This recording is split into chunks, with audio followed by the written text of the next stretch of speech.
matin. Nikos Aliagas, c'est votre journée. Bonjour Vincent Cassel. Salut Nikos. Mercredi sort au cinéma L'Empereur de Paris. Vous interprétez le célèbre Vidocq, personnage haut en couleur, successivement délinquant, bagnard, policier, chef de la sûreté et enfin détective privé. Il a été porté à l'écran à plusieurs reprises.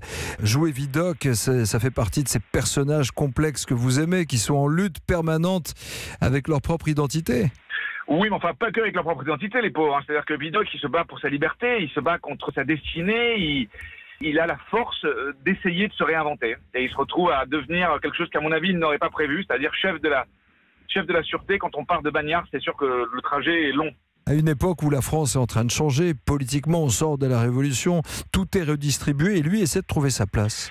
Oui, mais c'est à travers un petit personnage qu'on raconte la grande histoire. C'est-à-dire que finalement, ce mec, c'est un homme du peuple, mais c'est effectivement, c'est-à-dire que ce qui est intéressant chez le personnage, c'est que c'est pas un arriviste. Ouais. C'est un mec qui compose avec les éléments qui se présentent à lui. Vincent Cassel, comment vous êtes-vous préparé à jouer physiquement Vidocq? On connaît l'apparence physique à travers les récits historiques et ceux de la littérature. Balzac le cite, je crois. Mais comment vous avez fait pour ressembler à Vidocq? Vous avez gagné une taille, je crois.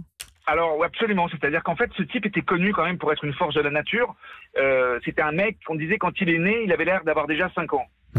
Donc, je me suis dit, il faut quand même que je peux pas. Moi, je suis plutôt fluet. Il fallait que je remplisse le costume. Donc, j'ai commencé par prendre 15 kilos. Ah, quand même. Ça m'a pris l'été. Oui. Alors, comment on prend 15 kilos? On mange juste, c'est ça? On mange énormément et on pousse de la fonte. D'accord. Et puis après, j'ai cherché je me disais, mais...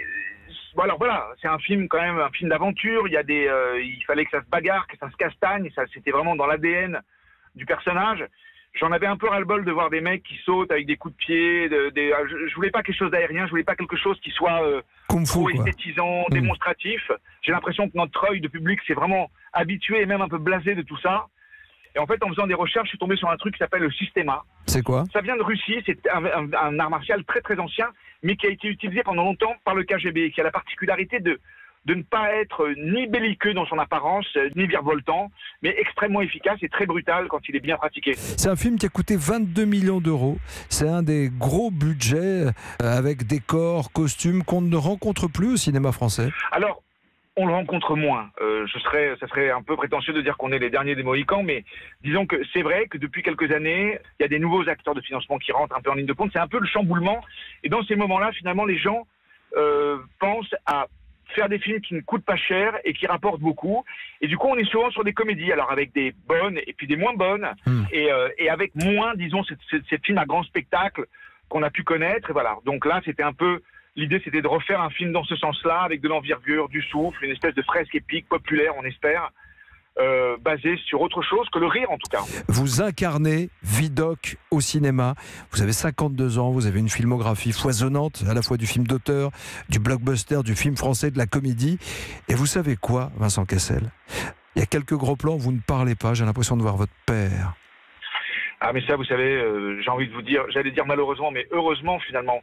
C'est-à-dire qu'on trimballe les gènes de nos parents, dingue, hein. Et je me dis, plus le temps passe, et plus je me dis finalement, l'immortalité, finalement, passe à travers nos enfants. Et à un moment où il faut reconnaître une chose, c'est qu'on est fait aussi de nos parents, et en vieillissant, on a tendance à ressembler de plus en plus à nos parents. C'est une fatalité, en tout cas pour moi, c'est une fierté. Et vous pouvez être fier. Merci Vincent Cassel d'avoir été notre invité ce matin. Merci Nikos.